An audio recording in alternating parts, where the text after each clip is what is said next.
బావా బా డెలివరీ టైంలో బర్త్ సర్టిఫికెట్ తో పాటు గోపాలకృష్ణ గారు సంతకం ఉండొచ్చుగా? కరెక్టేనే, ఉండొచ్చు. అవునండి, ఆయన సంతకం చేశారు.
సారీ అండి,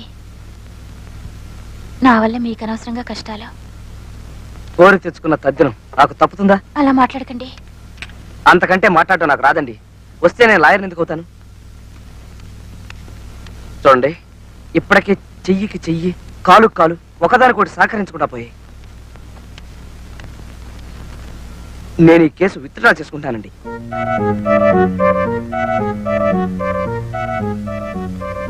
సార్, ఇలాంటి పరిస్థితుల్లో మీరు కేసు వదిలేస్తే? పోనీ ఈ కేసు ఒప్పుకుని నా ప్రాణాలు వదిలేనా? చూడండి, నేను ఒంటరి ఆడదాన్ని, పైగా చంటి పిల్లాడు. వాళ్ళంతా నా మీద కక్ష కట్టున్నారు.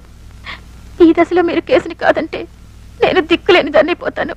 అమ్మా, నేను చేతగాని వాడిని, అమాయకుణ్ణి, అసమర్థుణ్ణి. దయచేసి నన్ను వదిలేయండి. అబ్బా,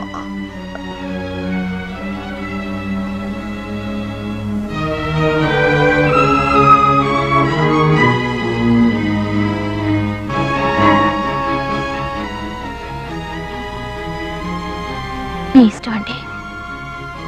ఇన్నాళ్ళు కష్టపడి సహకరించారు.